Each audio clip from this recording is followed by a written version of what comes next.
très grand rôle dans le bien-être de la population et le développement durable, et qu'il est accompli par les femmes et les filles. Et ceci entrave leur développement économique, mais n'est pas valorisé et est insuffisamment reconnu.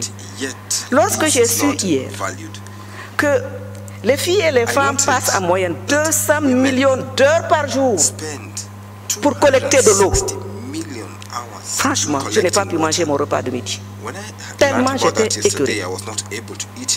Les femmes sont particulièrement exposées à la violence, du fait qu'elles sont plus touchées par la pauvreté, dotées de moyens insuffisants et privées du bénéfice des politiques sociales et des avantages du développement durable, et que la violence à leur égard entrave le développement économique et social de la collectivité et de l'État, ainsi que la réalisation des objectifs de développement qui ont été votés en septembre 2015 à New York. Dans les pays en conflit et post-conflit, les femmes et les filles sont victimes de violences atroces auxquelles il faut mettre fin. Passons maintenant sur les autres sphères, sur les sphères où les femmes sont présentes. Je commencerai par les femmes et le travail. Eh bien, on les trouve partout. Et elles exercent toutes sortes de travaux.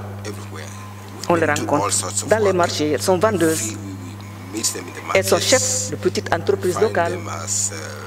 Elles sont des cadres dans des sociétés qui font du commerce transfrontalier international. Leurs qualifications sont multiples. Certains sont analphabètes. D'autres sont très bien éduqués et ont des diplômes. Et on les retrouve donc dans des postes importants au sein du gouvernement, Madame la ministre est là, au sein de l'administration, dans les milieux universitaires ou le secteur privé. Bien que dans les universités, les postes de décision sont surtout entre les mains des hommes, il faut le reconnaître. Nous souhaitons que les femmes maintenant soient recteurs d'université et autres. Quant à l'accès aux services financiers, seuls 22% de femmes contre 27% d'hommes ont accès à des comptes bancaires formels. Et cela dépend réellement du niveau d'instruction des intéressés. Les femmes sont 17% moins susceptibles d'avoir accès à un prêt. Et lorsqu'elles ont un emprunt, par manque d'éducation financière, elles n'accèdent pas toujours aux services financiers comme l'épargne, les moyens de paiement numérique et l'assurance. À ce moment-là, qu'est-ce qu'elles font? Elles utilisent les modalités d'épargne à base communautaire. Nous les connaissons, ce sont les tontines. Et les ONG renforcent les capacités de ces femmes-là par le biais d'alphabétisation. Quant à l'accès à la terre, le manque d'accès à la terre prive les femmes d'un levier économique essentiel à l'amélioration de leurs moyens de subsistance. Maintenant, les femmes sur les marchés du travail. Selon le PNUD, plus de 13 millions de jeunes hommes et femmes arrivent chaque année sur le marché du travail, ce qui représente une croissance nettement plus rapide que la création de nouvelles perspectives d'emploi. En 2013, il y avait sur le marché du travail 60% d'hommes et 65% de femmes.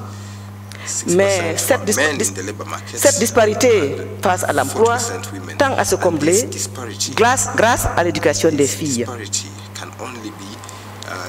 La participation des femmes au marché du travail varie d'une sous-région à une autre, d'un pays à un autre.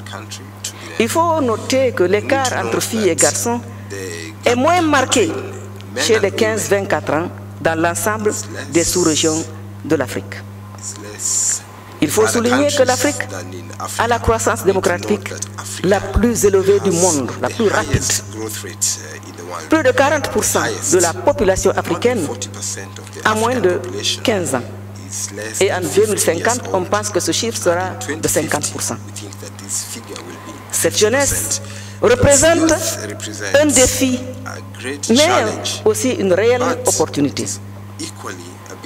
Nous savons par ailleurs que l'Afrique a d'immenses richesses minières, agricoles, hydrauliques, forestières.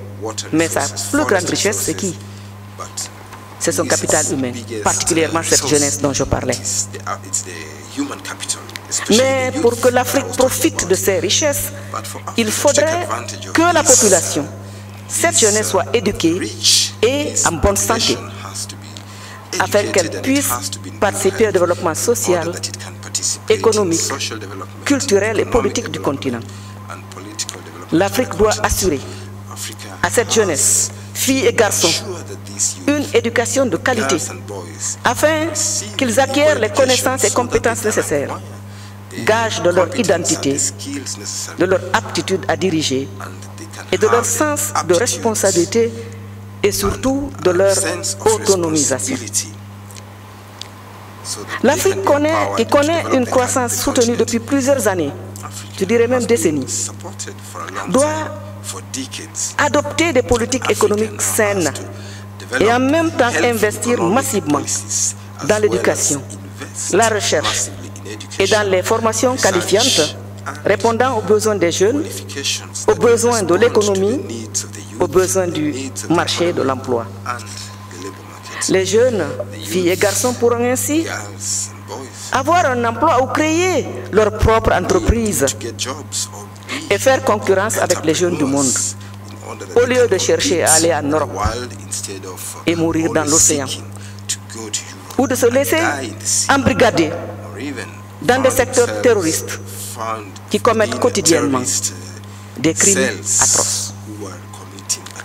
Lorsqu'on se penche sur politique, sur femmes, politique et leadership, nous sommes quand même, bien que cela ne soit pas aussi important que nous le souhaiterions nous autres femmes, c'est que depuis l'adoption du plan de Beijing en 1995, qu'est-ce que nous voyons? C'est l'accession des femmes à des postes de très haut niveau. On peut citer la présidente du Libéria, Madame Ellen Johnson Sirleaf, qui va d'ailleurs avoir le prix Moïse Ibrahim, 5 millions de dollars, parce qu'elle a bien géré son pays. Les femmes sont d'excellents gestionnaires. Nous avons, au Malawi, on a eu Madame Joyce Banda. À NRCA, on a eu Madame Catherine Samba Panza. À l'île Maurice, Madame Amina Gourib Fakim, qui aurait dû être avec nous. Et c'est en fait elle qui devait dû prononcer ce keynote speech. C'est parce qu'elle n'est pas venue comme l'a demandé. Oh, j'en suis très heureuse. Et n'oublions pas non plus que Madame Zuma avait été élue à la tête de l'Union africaine. Maintenant, la présence des femmes au sein des parlements. Eh bien, le Rwanda est le pays. C'est le seul pays où vous avez 64% de femmes parlementaires.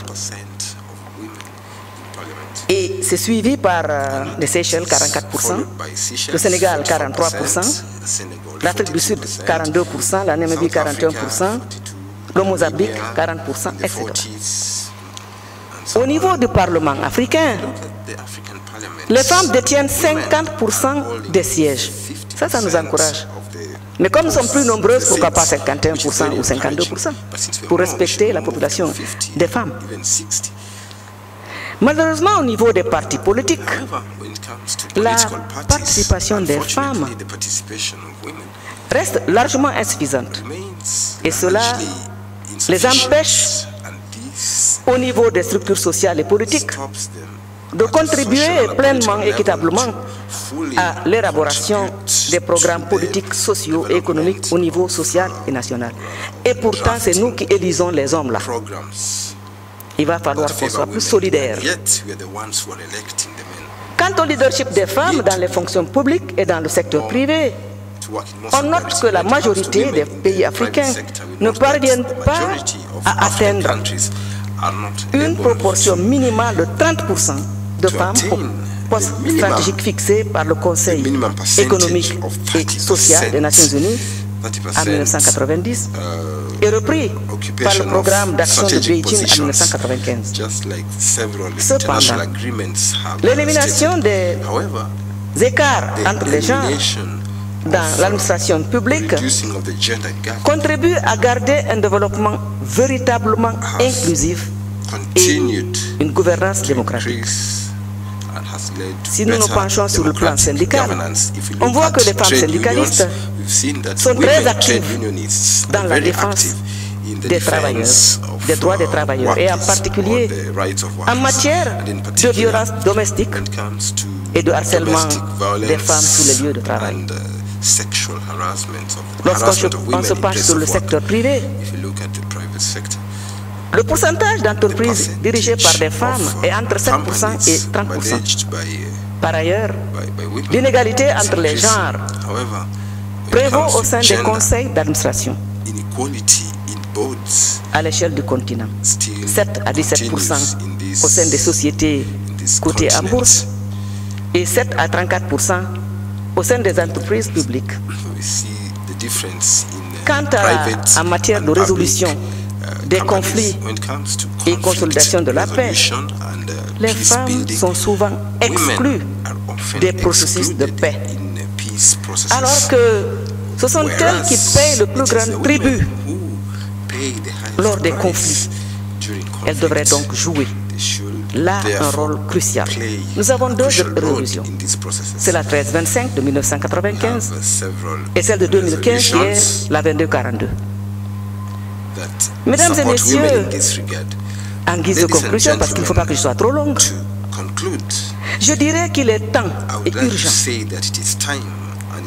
d'être efficace pour mettre fin à ce qui est non seulement une injustice, mais un frein au développement des sociétés, afin qu'ils soient justes et au service de toutes et de tous. Nous souhaitons que ce forum, ce colloque, ne soit pas une suite de constats permettant à notre conscience, à notre compassion, de nous donner une bonne conscience. C'est la réalité, car la réalité contredit les déclarations et les engagements pris par les États lors des discours, des rencontres nationales, régionales, internationales. Si femmes et développement est complexe, le principal obstacle, et je peux le dire parce que je suis une Africaine, je peux me le permettre, comme on dit, I'm not going to shy away, I'm going to say it.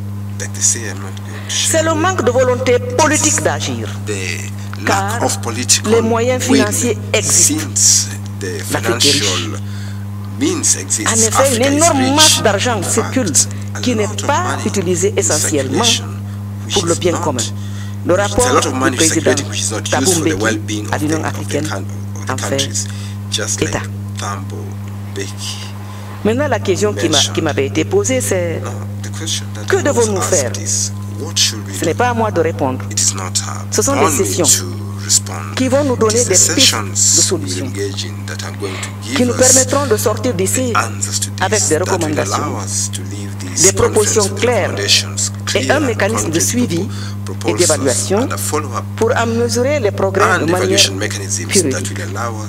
D'ici là, je voudrais juste souligner que pour garantir l'égalité des genres et l'autonomisation des femmes, il faudrait aborder le sujet dans le cadre d'une vaste approche intersectorielle qui impliquerait tous les départements ministériels et tous les segments de la société, y compris les organisations de la société civile, les ONG, le secteur privé, les groupes de pression, les associations des femmes, les associations des jeunes, les universités, les religieux, enfin, toutes les parties prenantes.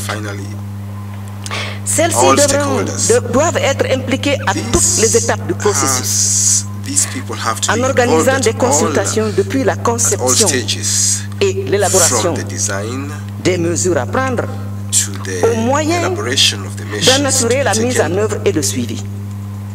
Il est important d'impliquer les partenaires de développement.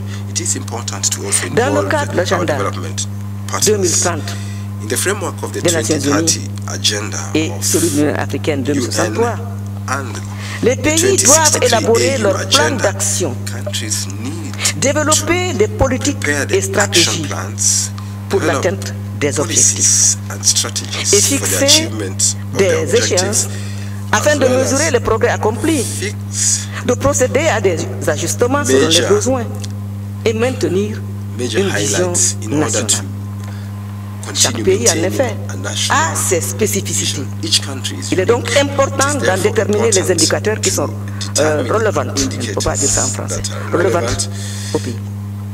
Now let me switch into English. Allow me, ladies and gentlemen, to remind us that the UN Sustainable Development Goals are, and I quote, integrated and indivisible. They balance the three dimensions of sustainable development: the social, economic, and environmental. And SDGs concern all countries, developed as well as developing countries. And Goal 5 on gender equality, and I quote, realizing equality and the empowerment of women and girls will make crucial contribution to progress across all goals and targets. I always say that, you know, SDGs is like a tapestry. And the thread which is uniting them all is what? It's women, especially if they are educated. Women and girls must enjoy equal access to quality education, economic resources, with men and boys for employment, leadership, and decision-making at all levels. It is urgent to remove all forms of discrimination and violence against women and girls, and to systematically mainstream a gender perspective in the implementation of SDGs. It is paramount to adopt, and I repeat again, and strengthen sound policies and enforceable legislation and transformable actions for the promotion of gender equality and women and girls empowerment. Mesdames et messieurs, je reviens au français. Je vais terminer en disant que les voix multiples, particulièrement fortes des femmes, vont résonner en écho avec celles des experts, des scientifiques et des responsables politiques que nous sommes. Nous avons le devoir non seulement de les entendre et de les respecter, mais surtout de les intégrer dans un travail commun qui se poursuivra au-delà de ce forum. Si l'on veut qu'il soit utile, est-ce que nous en avons la volonté? C'est sûr que nous l'avons. Puisque nous sommes là, alors nous en aurons le courage. D'autant plus que les hommes qui sont nos partenaires privilégiés vont nous accompagner dans le processus de l'égalité des genres et de l'autonomisation des femmes. Excellence, Madame la Ministre, I'm going to tell you a story from home. You know, they say at home, when they don't like you, they appoint you as Minister of Education. And yet, when you are Minister of Education, you are the Minister of the whole country because everybody has a child. Therefore, you are powerful and you have to know it. Thank you so much.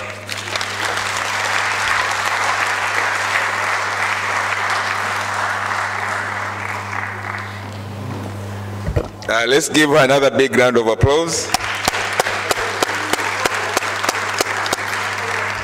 Thank you very much, Honorable Aisha, for your very powerful keynote address. I have a couple of announcements to make. One is we're going to have a souvenir presentation which will be done by our President of the Tanzania Academy of Sciences, Professor Mwaikambo. And that will be followed by a photo session that will involve the high table And the first photo will be the High Table and NASAC, French Academy and Tanzania Academy. And the second photo will involve most of you. You'll come to the days here for that photo opportunity. And then there will be a session of interviews. I understand Madam Minister will interact with the press after the photo opportunity, and that will be followed by a tea or coffee break. Thank you. Madam President Mwaikambo, the souvenirs.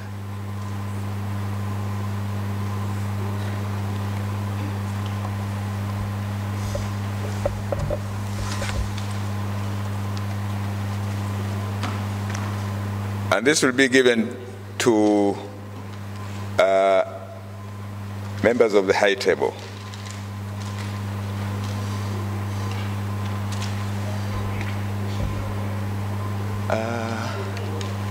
Hapa.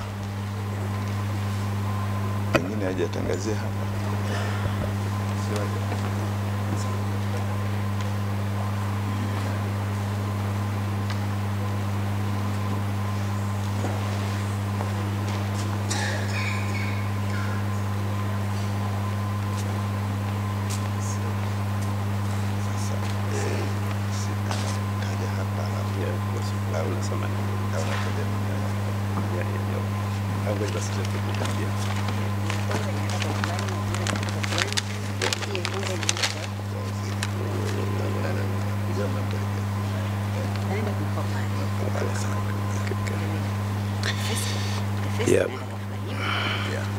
Your Excellencies, Honorables, all protocols observed. The first present will go to Honorable Minister of Education, our guest of honor, Professor Ndalichako.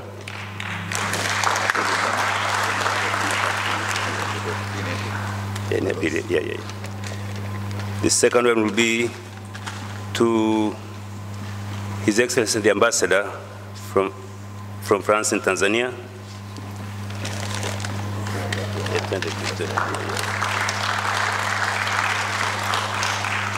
The next one will be to Professor Catherine Brejnak, Secretary Perpetual, French Academy of Sciences. The next one, oops, I said sorry. The next one will be to Professor Yusuf Madabogas.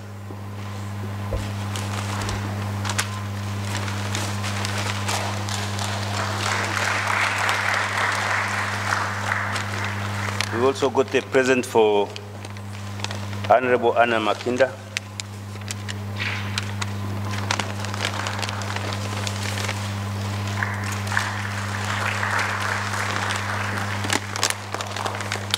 And as well to our keynote speaker, Her Excellency Diallo. And last but not the least, to our main organizer of this meeting, Jack Kado. Thank you.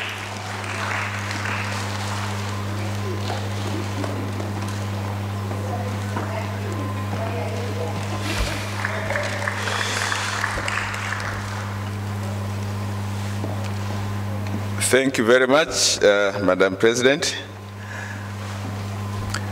Could I now invite NASAC, French Academy of Sciences, and the Tanzania Academy of Sciences members of the Executive Committee to come to the front here for the photo opportunity with the High Table.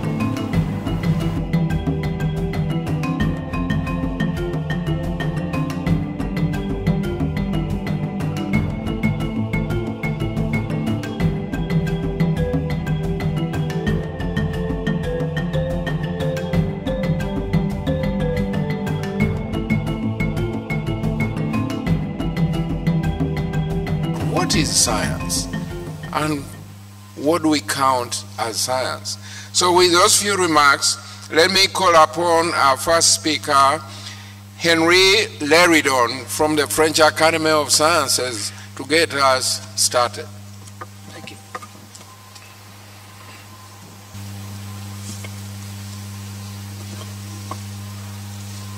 Thank you.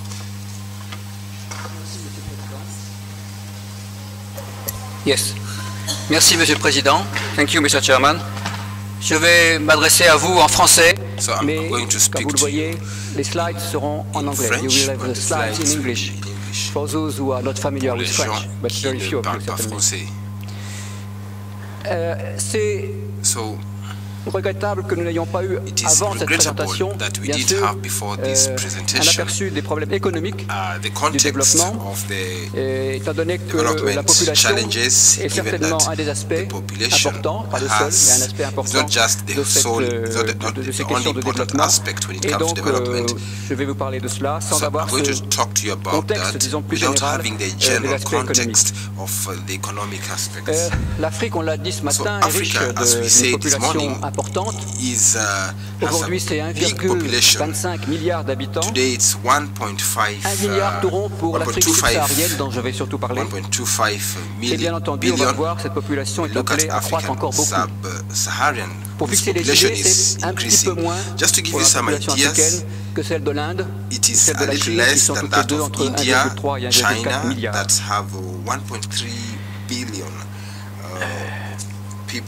Alors, je voulais d'abord vous donner une rétrospective et une perspective historique en rappelant quelle a été la croissance de la population africaine depuis les plus anciennes estimations disponibles. Bien sûr, ce sont des estimations pour les années 1700 ou 1750. À l'époque, on estime la population autour de 100 millions et ça représentait 13 à 14% de la population mondiale. Donc ça, c'était avant la conquête du continent par les pays occidentaux et la colonisation.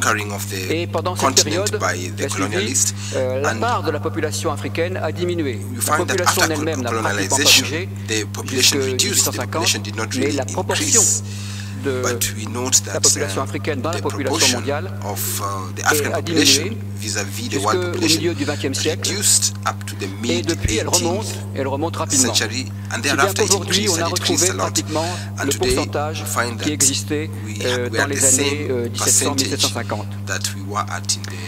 Et cette proportion, donc qui était de l'ordre de 13% en l'an 2000, va encore doubler d'ici 2050. On sera donc à ce moment-là un quart de la population mondiale en Afrique. Et si les projections continuent au même rythme, la croissance continue au même rythme, on aurait 40% de cette population mondiale en 2100. Alors, d'où vient cette croissance? Elle va venir principalement, on va le voir, de l'évolution de la fécondité, mais il est important quand même de garder un œil sur la mortalité, parce que la mortalité, et c'est heureux, a diminué sensiblement depuis le milieu du XXe siècle. Si l'on prend la mortalité infantile, c'est la ligne du bas dans le tableau qui est présenté, au milieu donc du XXe siècle, on était à 171 pour 1000, c'est-à-dire 17% de mortalité infantile, sans parler de la mortalité après entre 1 et 5 ans. Et vous voyez que la décrue a été continue. On est arrivé aujourd'hui à peu près à 50 pour 1000, 50 enfants qui décèdent pour 1000 naissances. Et c'est donc le tiers, moins du tiers de la situation au milieu du XXe siècle. Donc cette décroissance a été très rapide.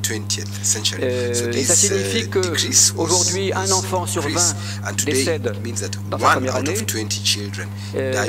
Vous savez, j'y reviendrai peut-être tout à l'heure, qu'il y a une idée, pour ne pas dire une théorie, qui veut que la mortalité, notamment la mortalité des enfants, soit un déterminant assez important de la fécondité souhaitée par les parents, la notion d'enfant de remplacement, et l'idée qu'on a besoin pour sa vieillesse d'avoir des enfants capables de vous aider quand vous ne serez plus actif. Alors ceci a probablement et sûrement été vrai, même dans beaucoup de sociétés, mais quand on arrive à 50 pour 1000, c'est-à-dire un enfant sur 20, je pense que l'argument quantitatif là ne joue plus beaucoup, et c'est plutôt une survivance, disons, ancienne, que quelque chose d'encore tout à fait valide. Sur ce même tableau, vous avez l'évolution de l'espérance de vie. Elle était de l'ordre de 40 ans, donc au milieu du XXe siècle, et elle dépasse aujourd'hui 62 ans. C'est pas le record mondial, bien sûr, mais ça montre une croissance qui a quand même été très rapide. Du coup, si on s'interroge sur le rôle que joue la mortalité, qui est en déclin constant dans la croissance, ce qui est une question légitime, puisque la mortalité en baisse signifie que la population a un potentiel de croissance plus élevé. Néanmoins, pour le quantifier correctement, on peut utiliser les projections des Nations Unies, auxquelles je vais me référer souvent dans cette présentation. Les Nations Unies font des projections avec diverses variantes de fécondité, comme on le verra, et puis aussi avec une mortalité qui évolue et, hypothèse alternative, une mortalité qui resterait constante. On fait rarement référence à cette projection. Je le fais ici, et vous voyez que partant d'une population de 969 millions dans les projections des Nations Unies en 2015, on arrive à 1418, 1,418 milliard en 2030 dans l'hypothèse moyenne, celle de référence habituellement, et 1380 dans l'hypothèse d'une mortalité qui ne changerait plus sur la période 2015-2030, mortalité constante entre 2015 et 2030.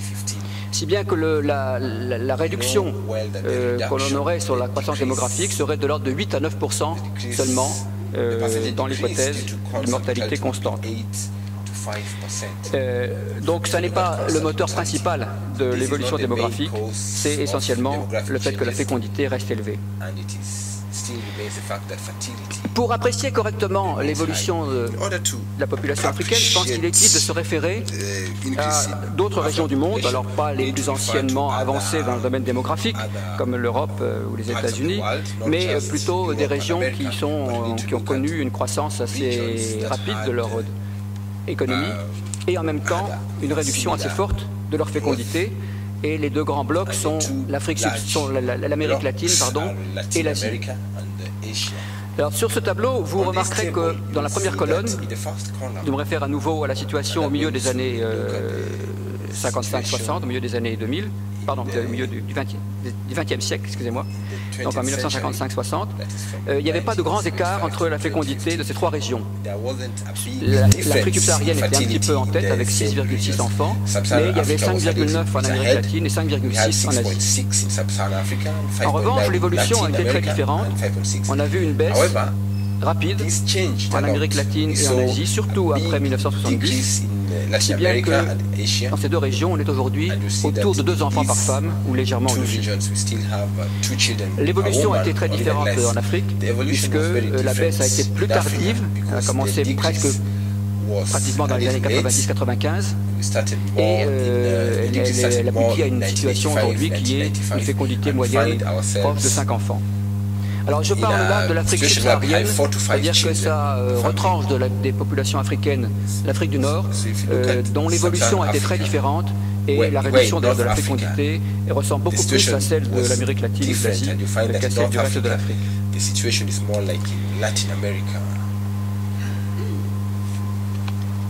Il est évident que le maintien d'une forte fécondité entraîne un taux d'accroissement pour la population élevé. Le graphique que vous voyez là s'étend sur la période 1800 à 2100. Donc nous sommes à peu près au milieu de ce graphique, avec l'année 2000. Donc à droite, ce sont des projections, et avant, c'est une reconstitution de l'évolution depuis 1800-1850.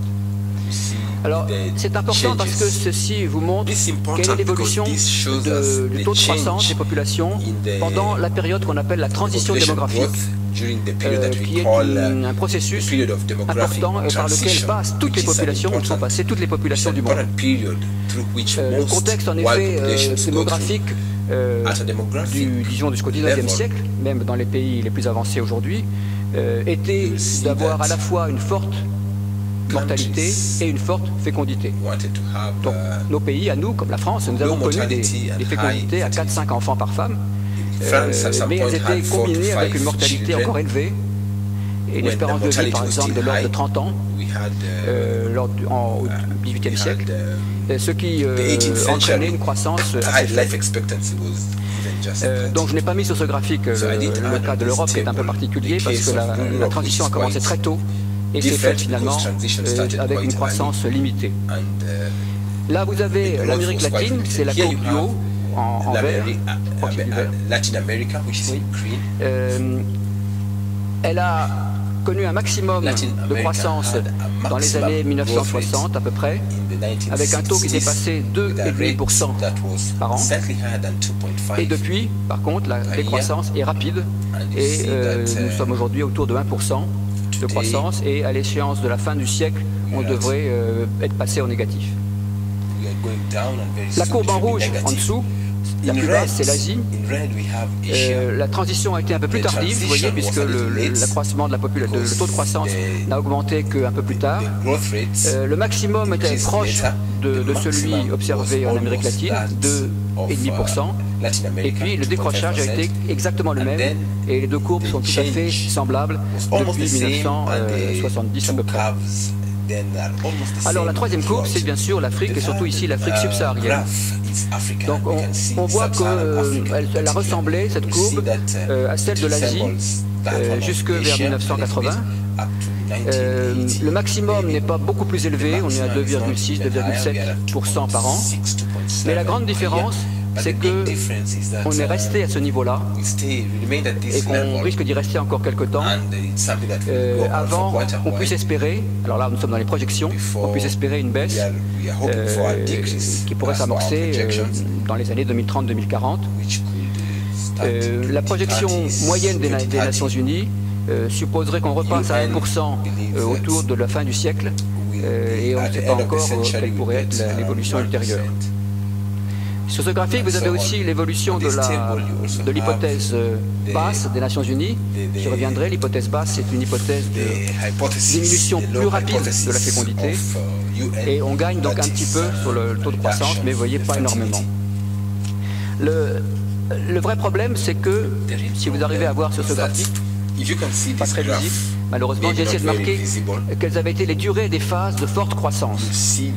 Par exemple, on a dépassé 2% pendant une trentaine d'années, en Amérique latine. Ça a été un peu plus court en Asie, mais on sera sûrement au minimum à 80 ans dans le cas de l'Afrique. Et vous voyez aussi que si on passe même à la période de réduction de 2,5%, pardon, la perte de croissance de 2,5%, elle a existé un peu pendant quelques 10-20 ans pour l'Amérique latine. Par contre, elle a été extrêmement courte. Non, pardon, elle n'a pratiquement pas existé dans le cas de la population de l'Asie. Et pour l'Afrique, nous aurons une période qui va représenter au minimum 40 à 50 ans. Alors c'est ça la spécificité de l'évolution africaine, c'est que ce n'est pas qu'elle a eu un taux de croissance particulièrement élevé, il a été rencontré par d'autres régions du monde. La vitesse de décroissance pourrait être assez semblable à ce qu'on a connu dans d'autres régions, mais entre les deux, il y aura eu une période de forte croissance, et ça c'est pas du tout la même chose d'avoir 2% de croissance pendant 10 ans ou 20 ans ou pendant 80 ans. Donc pendant toutes ces périodes, l'Afrique va accumuler une croissance démographique considérable. Alors on le voit sur les résultats bruts des projections des Nations Unies. Alors, ce graphique démarre aujourd'hui, à peu près, 2010-2015, et il s'étend jusqu'à 2100, qui est l'horizon des projections des Nations Unies actuellement. Et j'ai voulu représenter sur ce graphique non seulement les trois hypothèses basse et moyenne des projections, mais une autre hypothèse qui est faite à titre d'illustration, qui serait qu'est-ce qui se passerait si la fécondité ne bougeait plus. Donc, comme pour la mortalité tout à l'heure, on fait l'hypothèse, on imagine que la fécondité de chaque pays de la région reste constante à son niveau d'aujourd'hui. Vous voyez que la population augmenterait considérablement. Je n'ai même pas pu aller jusqu'à là au bout du graphique. On serait à 10 milliards d'habitants en 2080, ce qui est en fait la projection actuelle moyenne pour toute la population mondiale, même au-dessus.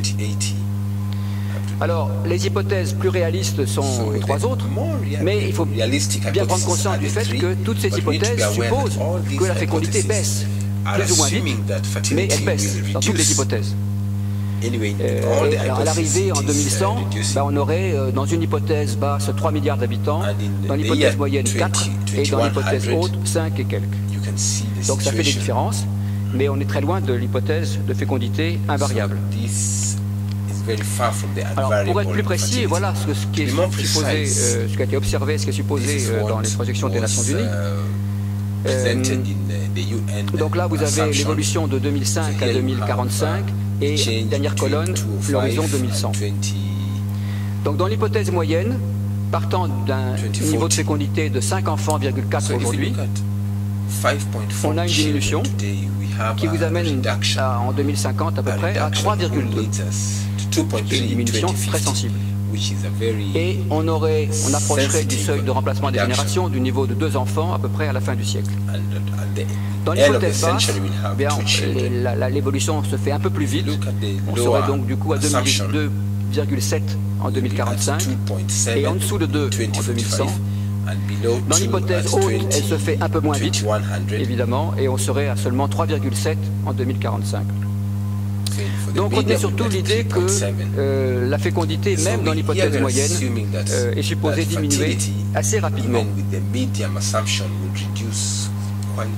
Je voudrais simplement, par ce graphique, illustrer le fait que adopter l'hypothèse basse des Nations Unies, donc accepter l'idée qu'il y ait une évolution plus rapide de la fécondité par rapport à l'hypothèse moyenne, a des conséquences. Bon, nous savons que globalement, il y a une très grande inertie démographique. On a vu que la population allait quand même augmenter dans quelle que soit l'hypothèse que l'on retienne. Mais ici, j'ai voulu vous donner une illustration pour une variable importante qui est la population à scolariser. Chacun sait qu'il est difficile de faire face aux problèmes de scolarisation en Afrique, et ça a été vrai dans d'autres régions avant. Vous avez sur ce graphique les projections qui vous donnent la variation, donc l'augmentation en valeur quinquennale de la population âgée de 5 à 14 ans, qui est donc à peu près la population à scolariser dans le primaire. Attention que ce n'est pas le rythme de croissance de cette population, c'est le rythme d'augmentation de la croissance qu'on observe. Ça veut dire que le défi est de faire face chaque année à davantage encore d'enfants scolarisés. Vous avez l'évolution depuis 1950 jusqu'à aujourd'hui, dans la partie gauche du graphique jusqu'à la verticale. Et donc, c'est déjà les défis qui ont été relevés par l'Afrique, en passant donc d'une augmentation annuelle de l'ordre de 5 millions à maintenant 30 millions par an, plus de 30 millions. Alors, la courbe bleue à droite vous montre l'évolution dans le cadre de l'hypothèse moyenne des Nations Unies. Ça veut dire que nous aurions une stabilisation maintenant, il n'y aurait plus d'augmentation de l'effectif, des nouveaux effectifs à scolariser. Et ceci durerait à peu près jusqu'à 2040 et ensuite il y aurait une diminution. Par contre, si on admet qu'il y a une fécondité plus faible, à ce moment-là, il peut y avoir un décrochage assez rapide parce que l'hypothèse des Nations Unies suppose en effet que la fécondité baisse assez vite dans l'hypothèse basse. Bon, du point de vue, encore une fois, des problèmes à résoudre, des pouvoirs publics qui en sont en charge, ça peut faire une très grosse différence que de voir enfin arrêter ce rythme un peu fou où on a une croissance continue de la population à scolariser tous les ans. Pour que la fécondité baisse, il y a un certain nombre de conditions à remplir. Il faut d'abord que les couples souhaitent avoir moins d'enfants, et les femmes en particulier, mais aussi les hommes, puisque les enquêtes montrent qu'en Afrique, souvent les hommes disent vouloir plus d'enfants que les femmes. Et il faut aussi qu'ils aient les moyens, d'atteindre leur objectif, une famille plus réduite que ce qu'elles auraient spontanément. Par un modèle démographique, convertir le niveau de fécondité attendu en pourcentage de femmes pratiquant la contraception, niveau qui permet donc d'assurer à la fécondité d'atteindre l'objectif fixé. On voit sur ce graphique que de 1970 à 2010, il y a eu une croissance continue de la prévalence contraceptive en Afrique. On est passé de 5% à 25%. C'est une évolution qui n'est pas négligeable du tout. Mais ce qu'on voit aussi, c'est qu'à partir de 2010, pour suivre la tendance prévue par les Nations Unies dans l'hypothèse moyenne, il faudra un rythme de croissance de la pratique contraceptive plus élevé que celui que nous avons observé jusqu'ici. J'ai tracé, on ne le voit pas beaucoup, mais j'ai tracé la droite de tendance entre 1970 et 2010, et on voit qu'elle est en dessous de la tendance prévue pour la projection moyenne des Nations Unies en termes de pratique contraceptive. Donc voilà un des challenges aussi qui est à retenir. Il faut non seulement faire modifier les attitudes, mais il faut aussi donner aux femmes les moyens d'y parvenir. Bien entendu, jusqu'ici, je vous ai présenté toutes ces données très globales pour l'ensemble de l'Afrique subsaharienne, mais nous savons tous que les situations sont extraordinairement diverses d'un pays à l'autre. Et dans la seconde partie de cette présentation, on va vous montrer un petit peu l'étendue des différences. Ce qui est à prendre dans les deux sens, c'est-à-dire à la fois qu'il y a des pays qui ont des problèmes plus importants que d'autres, et en même temps, le fait que certains pays soient plus avancés montre que c'est tout à fait possible et que ce ne sont pas des projections impossibles à atteindre. Voilà, donc je vais passer la parole à Jean-Pierre Guingamp pour la suite.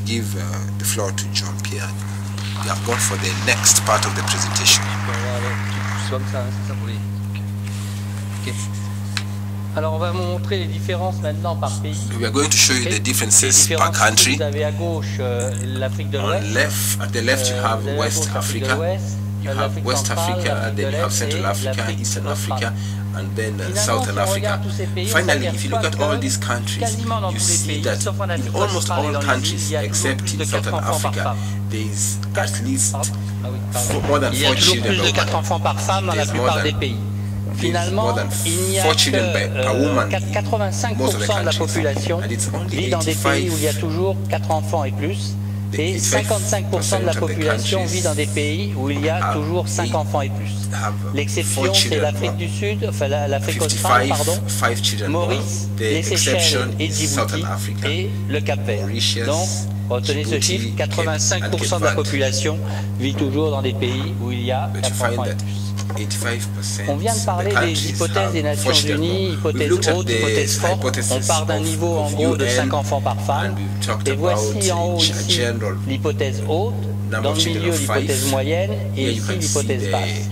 Si on regarde ces projections, ici vous avez les niveaux initiaux de fécondité. Ces projections des Nations Unies supposent qu'il y ait 2 à 3 enfants de moins dans la plupart des pays en 2050. Mais si c'est l'hypothèse haute qui se réalise, c'est-à-dire si on est à 3, 5, près de 4 enfants par femme, au lieu de 5 en 2050, 84% de la population vivra toujours dans des pays où il y aura plus de 3 enfants. Par contre, si on prend l'hypothèse basse, il n'y aura plus que 10% de la population vivant dans des pays où il y a plus de 3 enfants. En fait, on voit ici que l'éventail des possibilités est relativement important. Et ça veut dire une chose, ça veut dire que le futur n'est pas écrit. Ces projections ne sont pas des prédictions. Et ça veut dire aussi que l'avenir dépend de nous et dépend des femmes et des couples. Et dépend, comme on le discutera cet après-midi, des générations actuelles et de ce qu'elles feront selon qu'elles auront entre 2 et 3 enfants ou 4 enfants ou entre 4 et 5 enfants, par exemple dans le cas du Niger. Mais pour obtenir ce résultat, encore faut-il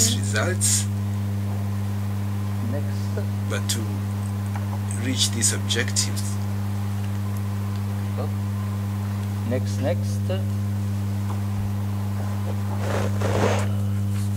Encore faut-il que la prévalence de la contraception augmente. Alors à ce sujet, ce qu'il faut savoir, c'est que dans les pays actuellement d'Amérique latine et d'Asie, on a réalisé ce qu'on appelle la révolution contraceptive, c'est-à-dire l'accès et la maîtrise de la fécondité par quasiment toutes les femmes. Ceci correspond en gros à 60 à 75% des femmes utilisant une méthode de contraception. Si je regarde les données pour l'Afrique de l'Ouest et l'Afrique centrale, ici vous avez des méthodes modernes et ici vous avez des méthodes traditionnelles, cela veut dire que pour atteindre la projection base des Nations Unies, avec 2,5 enfants par femme, il faut multiplier l'utilisation de la contraception des femmes entre maintenant et 2050 par 3. Or, le nombre de femmes en âge de procréer va doubler entre maintenant et 2050. C'est-à-dire que pour que l'hypothèse base des Nations Unies se réalise, il faut multiplier au moins par 6 le nombre d'utilisatrices de la contraception entre 2015 et 2050. Alors, la situation est un peu meilleure en Afrique de l'Est, et la révolution contraceptive est déjà plus ou moins réalisée en Afrique australe, où la prévalence de la contraception est de l'ordre déjà de 60%. Alors, ces deux caractéristiques très importantes, c'est-à-dire la fécondité élevée et la pratique contraceptive qui est faible, est le résultat des discriminations dont sont victimes les femmes, et ces discriminations sont liées au niveau de fécondité.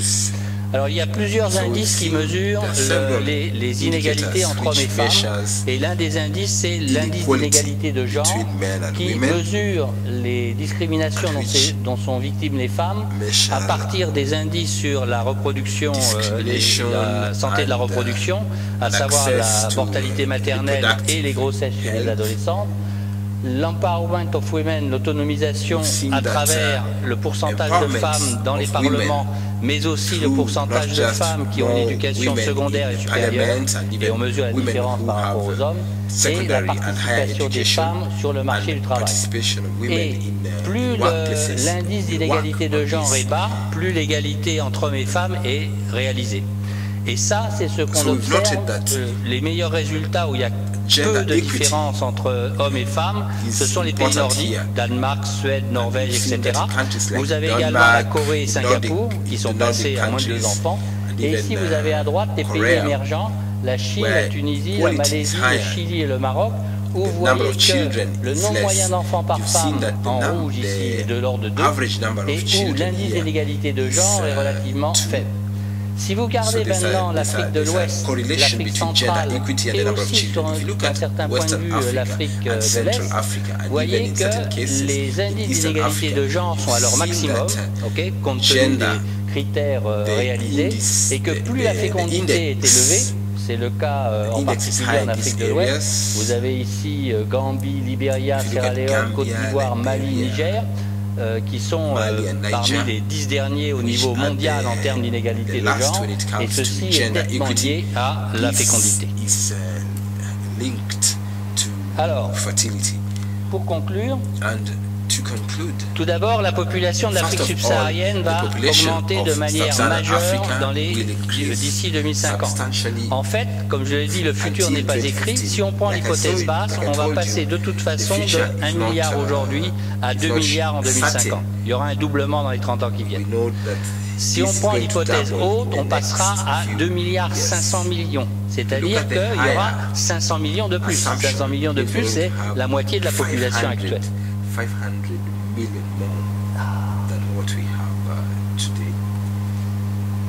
Une croissance aussi rapide, on l'a montré tout à l'heure, n'a jamais été observée dans l'histoire de l'humanité. C'est-à-dire que les défis liés à la croissance de la population auxquels l'Afrique est confrontée sont tout à fait nouveaux, exceptionnels et n'ont jamais été observés dans l'histoire de l'humanité.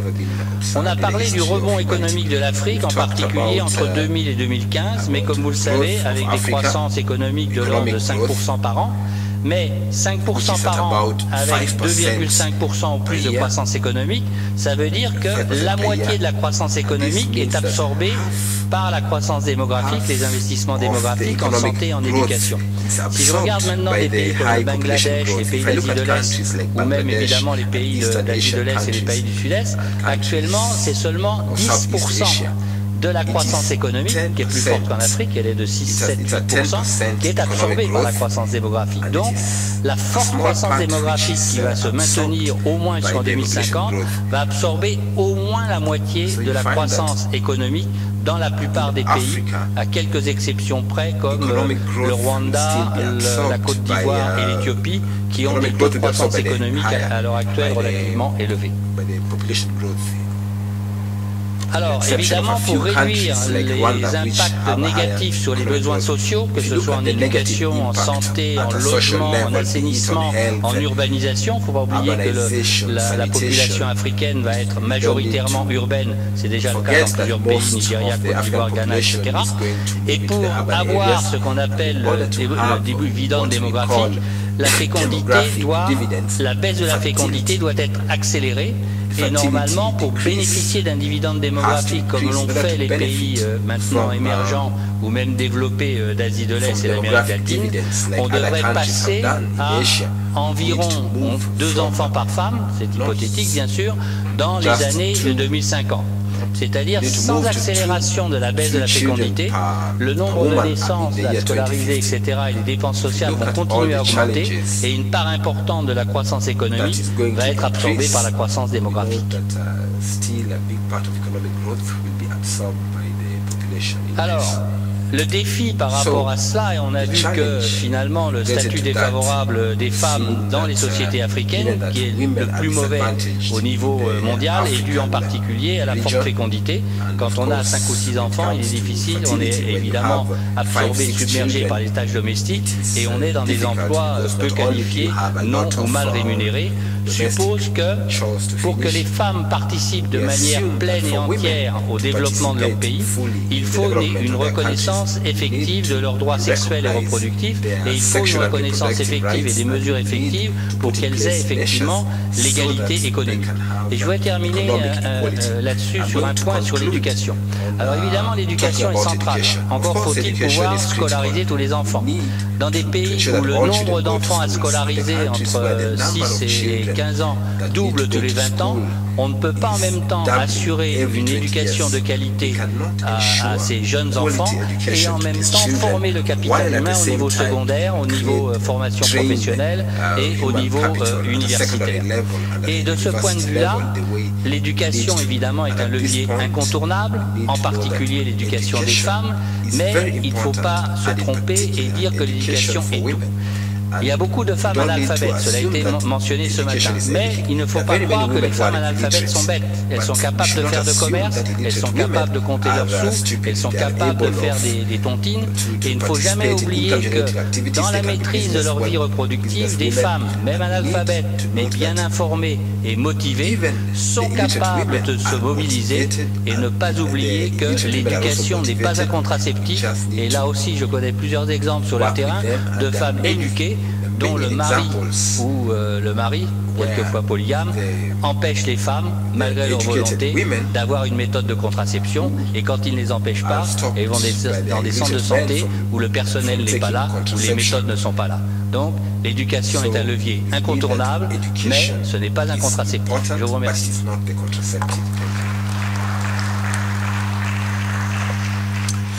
Thank you very much for those for the one presentation, but split into two. It's now time for us to engage the participants, the speakers, with questions and comments. They have painted a picture where Africa is going, given different scenarios, and also alluded to the negative socio-economic impacts of the trend that Africa is going if we do not do something drastic. So, time for questions and comments. Yes, please. I would like to ask a question about the influence of the HIV infection on the numbers that have been presented today. Let's take 2 or 3 questions, or 3 or 4. Yes, please. Yes, Dr. Shao, I think. Yes, thank you very much. I would like to compliment our colleagues for the nice brainstorming on this issue and to spare time focusing on the increased contraceptive use in our own scenarios must also be associated with a very good scientific focus, or not only on the in terms of the what type, particularly in our African context, how they will be accepted, the side effects, etc., focused on in a properly scientific way. Some of us have bitter experience in terms of the early use of Depo-Provera in a very blind way, and we are now harvesting some of the side effects of that particular aspect. So as we embark on this good aspect of increased fertility, decrease in fertility with the contraceptive use. There must be also sideways of building up scientific data in terms of the side effects, which ones to be acceptable, and not only focused on the usage, but also in terms of increasing and scientifically evaluating the traditional methods. Some of us know in our own rudimentary way how our parents were educated to go into traditional methods. Finally, on this aspect, we must also increase the studies on the economic burden of high level of children per family, so that the family will know exactly as you get more children, there will be an economic building, and that will certainly increase the acceptability of this idea. Thank you. Thank you very much. Let's take some 1, 2, 3. Let's start with the lady at the back. The first is just a comment. I was wondering, with all the fuss, migration does not appear to be affecting Africa's population. But my questions are about the underlying reasons. You mentioned that if we use contraceptives more and have more education, and there was another aspect, I think, fertility. What about the concepts that we have about large families not having social security in many African countries? I'm wondering about the impact of that in your opinion. At the moment, many families would consider having more children as a social security strategy. The last thing is about education being important. My question is, what kind of education? Because if I can just make a quick comment about the curriculum in Sudan, my country, it reinforces the stereotypes of women in the kitchen or women at the back of the labor, the paid labor. So when we say education, I think the numbers of girls getting into school or girls getting into university is not really enough. We have to look at the content. Thanks.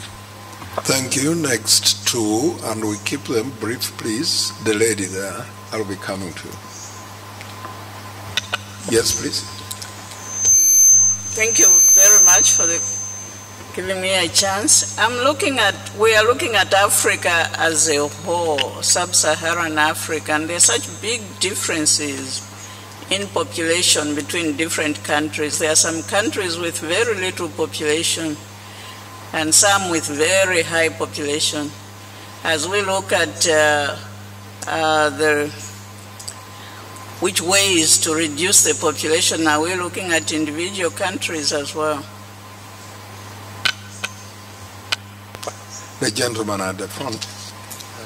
Je voudrais poser une question pour savoir si, quand vous faites des prédictions, to know that as you are doing these projections,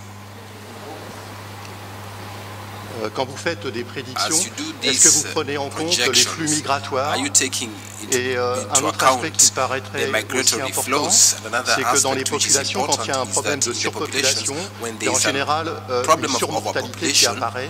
Donc est-ce que vous prenez en compte aussi des effets donc, localement dus au manque de ressources par rapport à la population qui augmente, qui pourrait engendrer des mortalités supplémentaires? Et je voudrais avoir aussi une question sur quels sont les modèles sur lesquels vous basez, les modèles mathématiques par exemple, comment vous faites ces prédictions, sur quoi sont basées vos prédictions?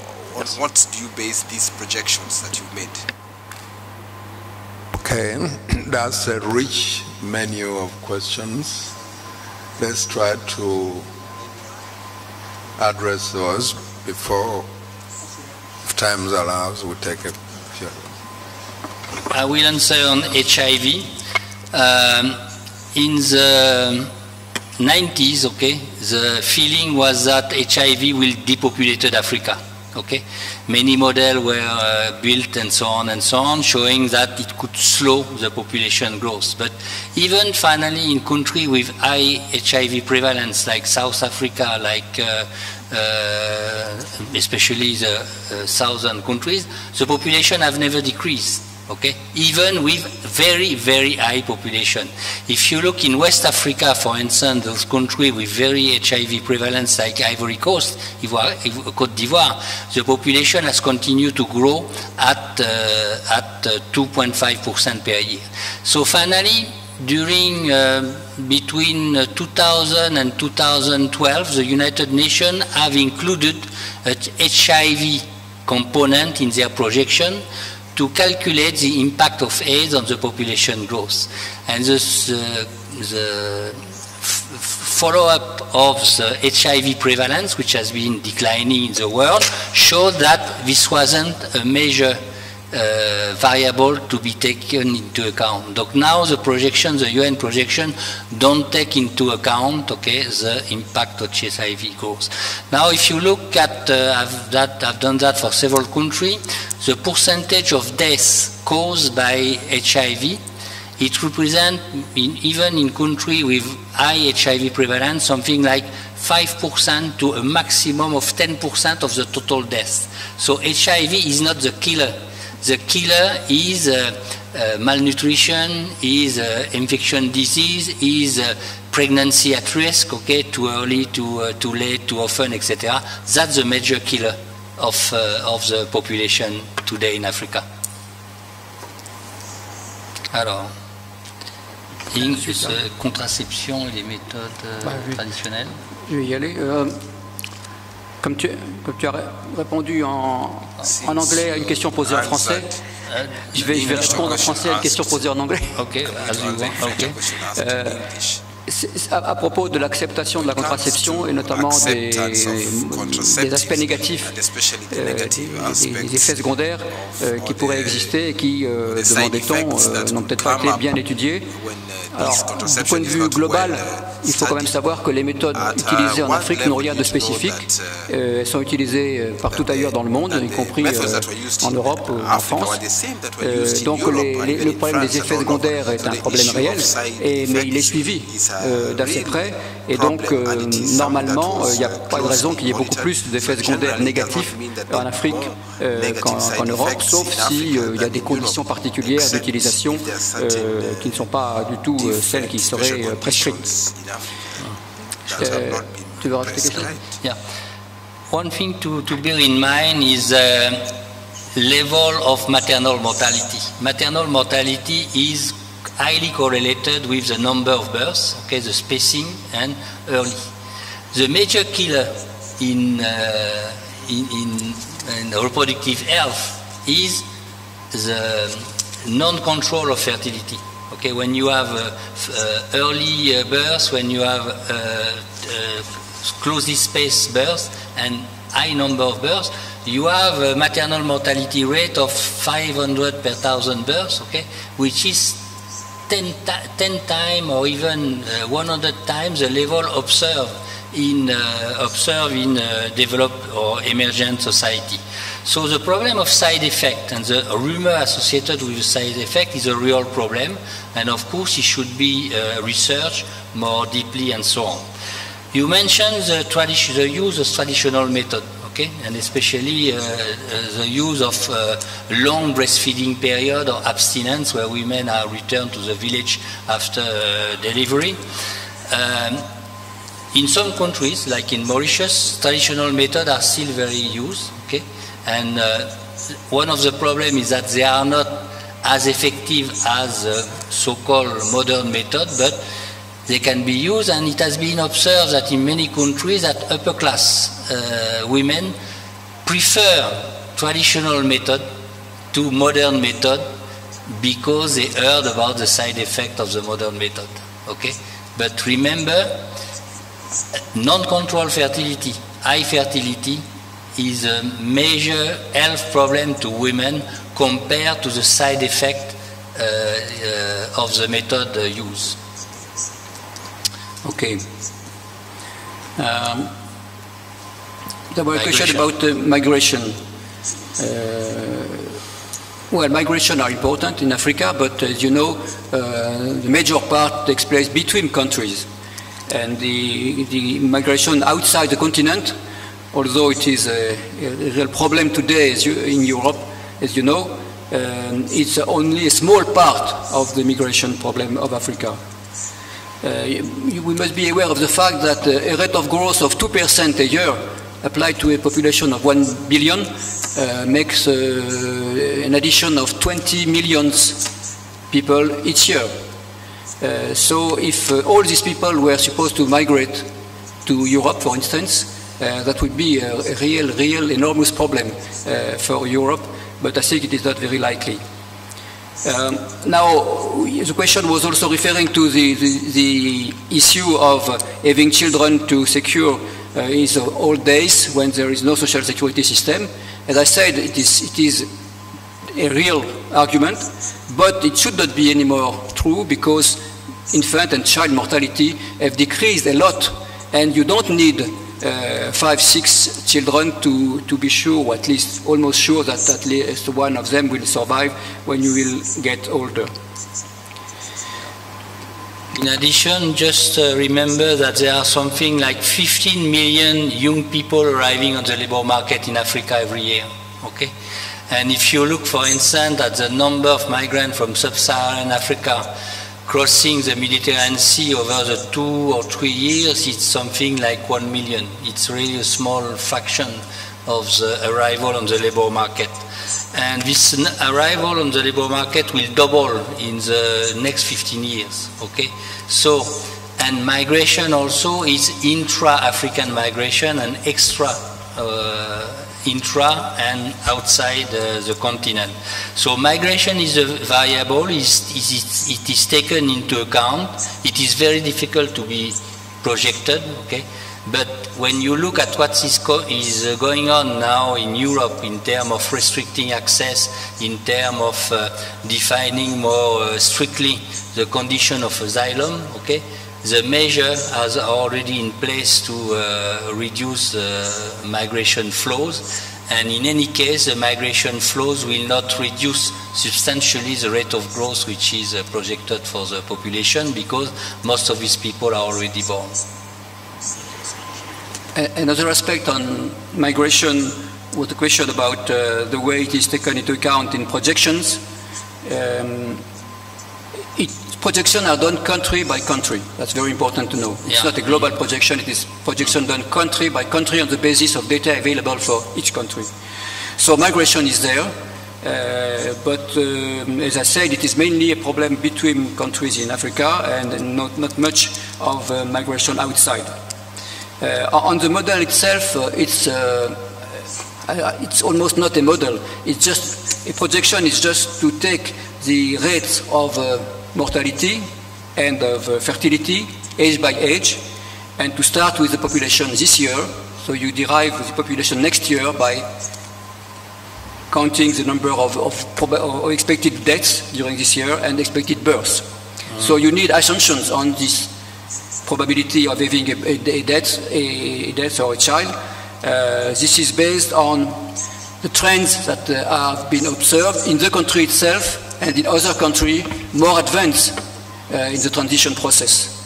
So you know that if, for instance, fertility has been declining by 20% over the last 20 years, and if in other countries being already forward, then if you continue with the same assumption, you will have so many births in the next future. And the variants are done just by, in the case of the United Nations projection, just by adding 0.5 child or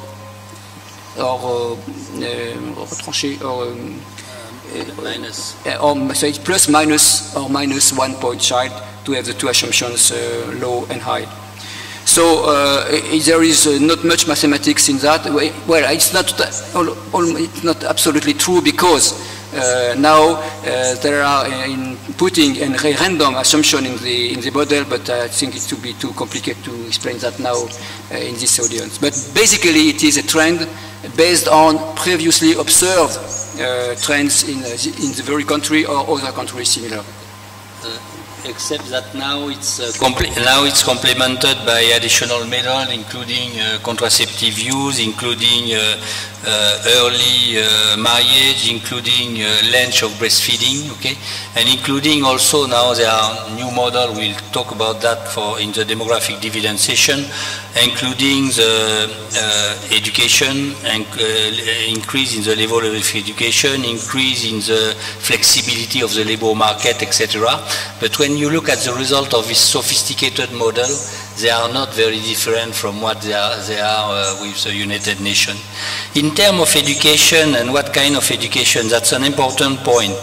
One thing is that we often underestimate is that even in the rural areas, at least the one I know quite well in West Africa, parents are very aware that the world is changing and that you cannot use your children as complement to the labor force in the farm, okay?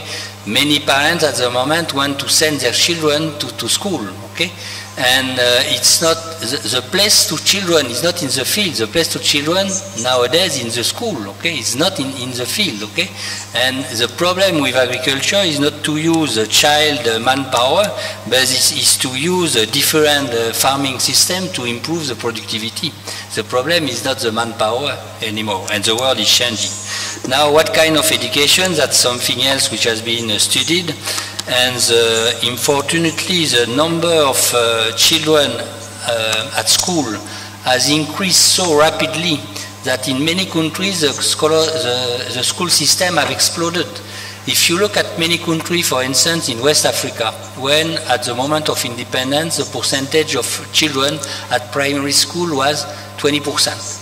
Is more or less now 100%. Okay, so this means that the school rate at the primary level has been multiplied by 5. Okay, but in the same time, the population and the number of children has been also multiplied by 4. So this means that between independence and now, the number of children at school at the primary level has been multiplied by 20. Okay, where are the teachers form, educate correctly to teach to the children? They are not there.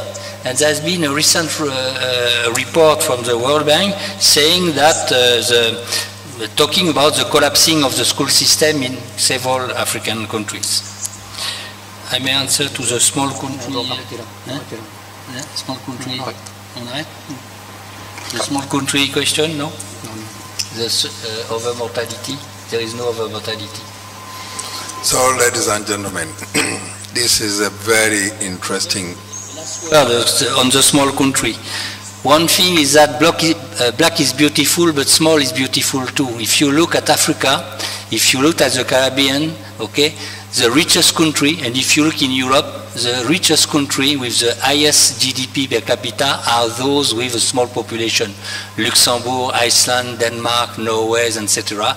Mauritius, Seychelles, Cap Verde, okay? They are the ones with the best results, and they are also the ones which have succeeded to control their fertility earlier than the other country in Africa. Thank you very much for that discussion. Please join me in giving the speakers a round of applause. That brings us to the end of this session. Everybody, my name is Mathias Puepier from the French Development Agency, Paris.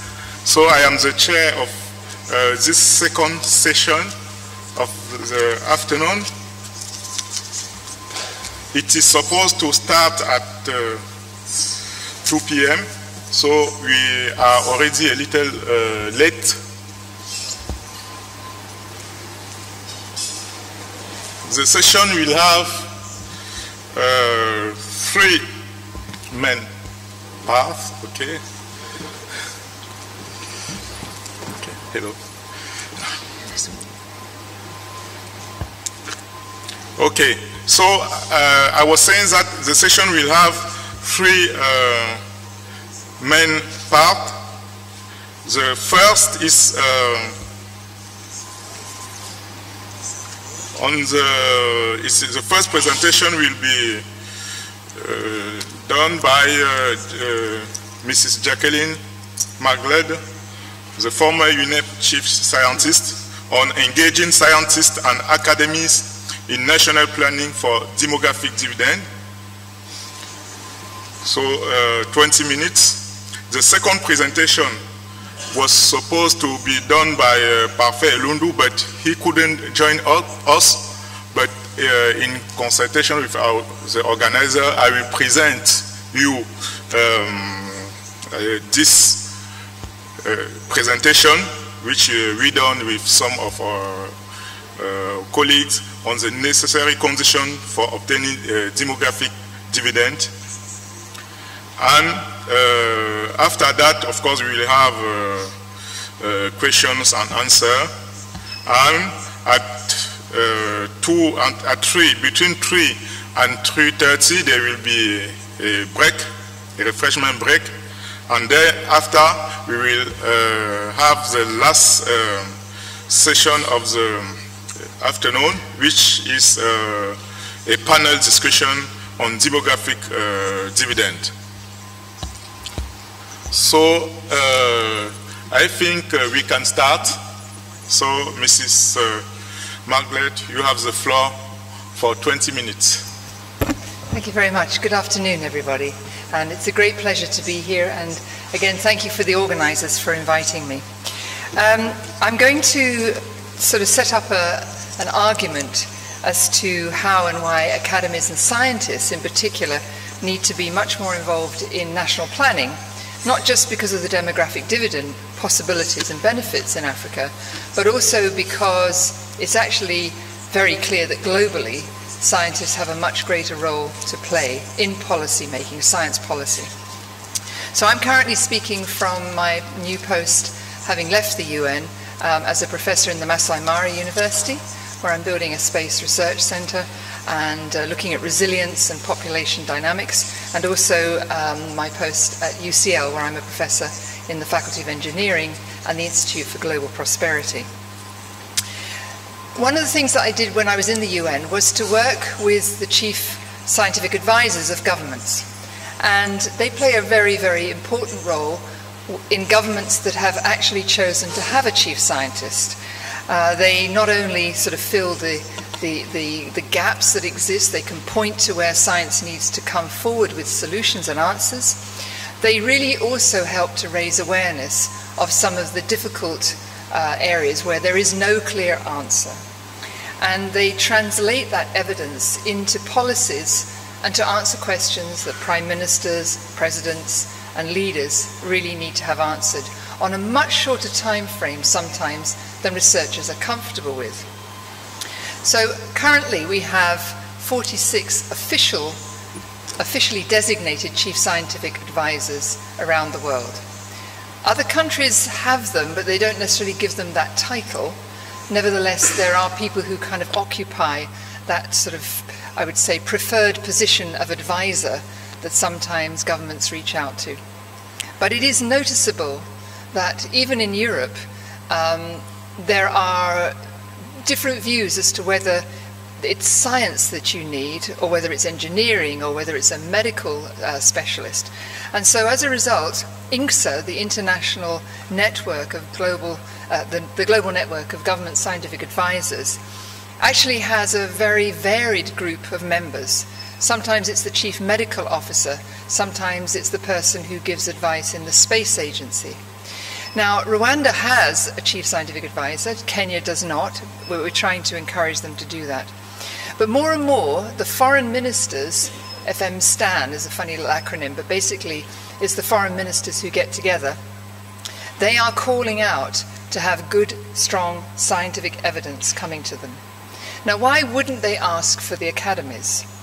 And I think that's really at the root of some of our questions, because the academies exist, and yet governments aren't asking for the academies. They're almost asking for somebody in between them and the academies. And that's something which I put to all of you. We need to understand that relationship and perhaps forge much stronger links an understanding of why and how policies need evidence, need to be informed by evidence, but why the academies aren't always the first port of call for someone who's sitting in the President or the Prime Minister's office. Now, I'm taking very seriously what we're trying to look at today, which is this development dividend. And there's a very nice flyer which is in the room, which really identifies 4 areas. One is about healthier families, improved education or better access to education, employment, of course, and then equitable and just governance. Now, these are my words, these aren't the specifics of the panel, but they very much resonate, I think, with what we all consider to be the fundamental requirements. They're not quite the big 4 of Kenya, but they're not far off. So many, many leaders are thinking in this way, that if we're going to, in Africa, put youth on the map, we need to address multiple different layers.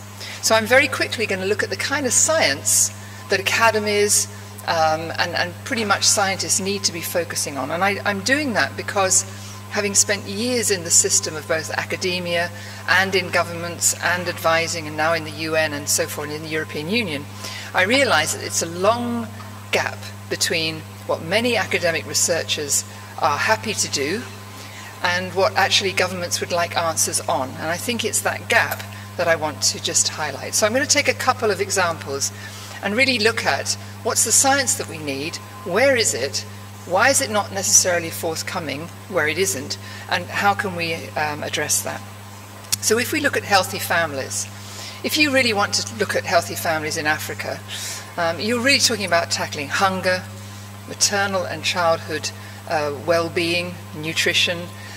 You're looking at vector-borne diseases in many parts of rural Africa, but now more and more non-communicable diseases, including alcoholism as well as diabetes and many other diseases. So you're going to need policies that have got evidence coming forth on a whole variety of aspects. There's the aspects of governance of land, of water, of resources. How do we raise the nutritional quality of our food, not just the quantity? We need to survey and have eradication at our fingertips when we think about vector-borne diseases. We need to have greater access to generic drugs. And of course, and very sadly, we do have a lot of young people who have fallen into the trap of drug addiction. And there's nothing sadder than putting and burying somebody who's essentially died of alcoholism or drug abuse, because these are preventable if we had the right infrastructure around us. And this is the generation we're talking about.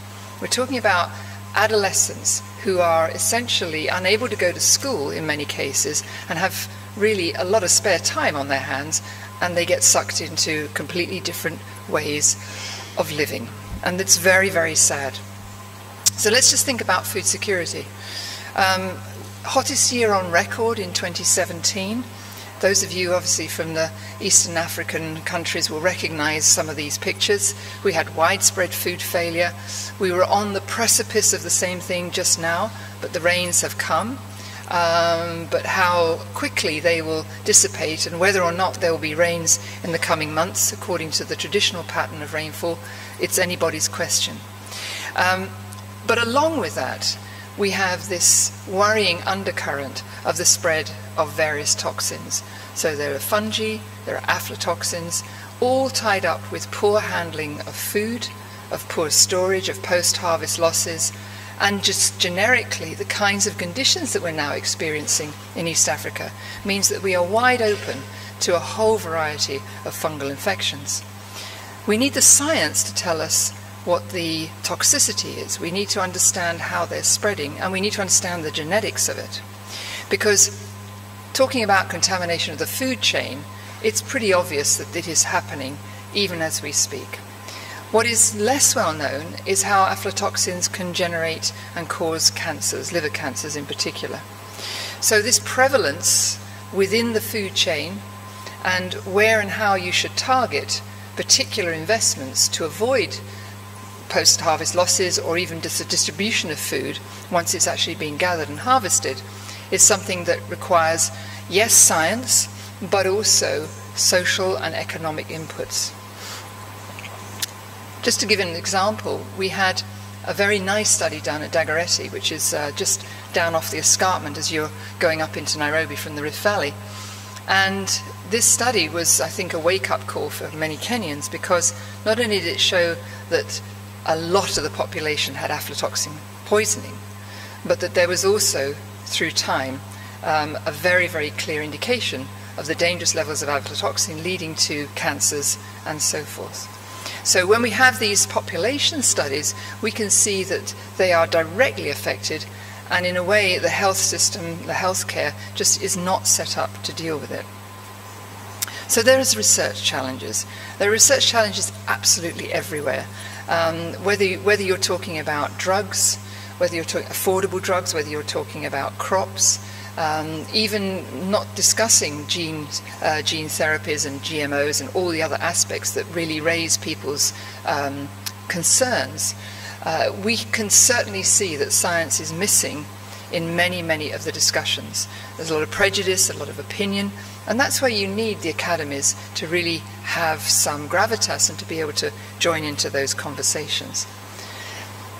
If we talk about the future then, what would you put in front of the ministers? Well, one of the things, particularly in Europe, we had a lot of conversations at one point about the spread of aflatoxin, not just simply because of poor food handling, but just because of the environmental conditions which farmers were going to be experiencing. So this is not just an African problem, this is a global problem.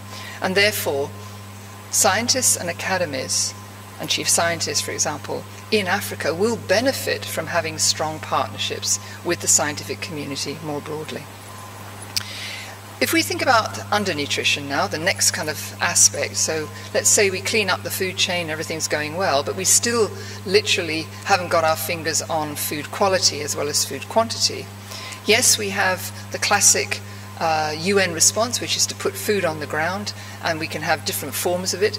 But I know for a fact that the kind of specialized food which is put out in the World Food Programme does not go down very well with a lot of communities. I mean, almost physiologically, they see and have difficulties absorbing the foods, for example, that FAO have produced. Now, in the extreme, if we see undernutrition, we have two kinds. We have marasmus and kwashiorkor. One, the children in marasmus look horribly undernourished, but believe it or not, they are metabolically in a better shape than those that have kwashiorkor, who essentially look more round, they look actually almost healthier, but inside their organs and their whole physiology is on meltdown. But I'm going to think more positively, and that if we get through these periods of food shortages, how do you ensure that the children who are going to be our generation looking after us in the future are not going to suffer? Well, there's this window of opportunity, the 1,000-day window, which if you intervene, you can certainly rescue, so to speak, the cognitive development of these children. It's been quite clear that those interventions have got two sides to them. But it's obvious that as we go through the economics, that in fact helping at that moment is the most cost-effective, rather than waiting for things for children to get to age 5 and then looking at all the possible aspects that affect it. But the numbers are quite staggering. If you then take that one step further and recognize that if you don't manage to intervene in the first 1,000 days, you will have children who will have cognitive impairment. Their executive functions won't develop, and what that means effectively is that they have little self-control in periods of great uncertainty. So children who don't develop cognitive development and executive powers are likely to generate patterns of violence. They simply can't react when they're in a setting where things are coming at them. And that is not a good prospect if you're thinking about creating a next generation of people who are going to turn up to work every day and actually undertake potentially difficult tasks. So I just put these two next to each other provocatively, because if you think about malnutrition, you think about where it's happening, you think about where children are ending up in refugee camps and so forth, and then where do they go? In fact, you could very clearly say, well, we're exporting the map of violence. If we do not tackle undernourishment properly, then what we're doing is sending a lot of children into the world who do not have the right cognitive patterns within their brains. Can you fix it? Question. big science question. Can you use deep learning and artificial intelligence to, so to speak, correct some of those cognitive failures? Let's move on to the planet. If you're thinking generally about health and about economic and natural resources, well, of course, you bring in a whole raft of science, environmental science, planetary science, and so forth. I didn't find the picture I was looking for because I suddenly realized it hasn't been released. So on the left-hand side was the happy story about the ozone layer. But those of you who track science will realize that in the last week or so, papers have come out that have told us that, well, yes, the ozone layer is being repaired in the Antarctic, but in sub-Saharan Africa, it is not. And the question is, why is it not? Why is the ozone hole still developing in this region of Africa? So not only do we have differential heating, but the ozone layer itself is not repairing. And then the picture I was going to try and show you was a new space mission, which is about the magnetic anomaly of the planet, which shows, rather worryingly, that there's differential heating from the core. And the place which is hottest, unfortunately, is here. So not only are we getting more heat in from the top, but actually we're getting more heat from inside. And it is a map, I think, that any climate scientist looking at it will suddenly have to say, we haven't got it right. So much to happen, much to monitor. What I'm going to sort of summarize all this in is to say there are so many scientific questions that need to be answered, not perfectly, but need to get into the books of the planning horizons. Whether it's on mapping, whether it's how do we respond to natural disasters, these are all there. And then there's this rapidity of change where people who've been, let's say, lucky enough to live in places where there's high productivity, where soils are working, are looking into a future where if we don't do something about land degradation, we'll have sandstorms, we'll have desertification spreading. So again, it's about how do you get greater participation? And this is where I start to come back to the role of women. So actually, and this is a horrible caricature, men are really good at data. I've trained literally hundreds of students, and many men you could put in the category at the very beginning, they're kind of numerate and they just fly. And women seem to have this thing about, oh, I'm no good at mathematics, I can't do it. And, you know, I'm a professor of mathematics. I tell you, I have had litanies of young ladies coming and saying, I was never any good at mathematics. Give them a couple of weeks on some kind of interesting problems, and they are just as literate as any of their male counterparts. But what women seem to be particularly good at is dealing with big data, where big data is linked to local issues.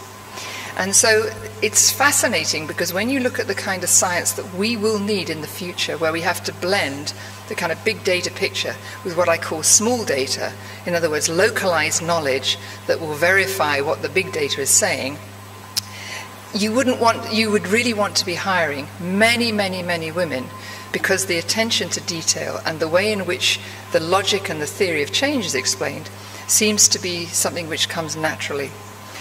I take air pollution as an example. These are, basically they're models, and they're also observations of how air pollution is coming from source and spreading out from different schools.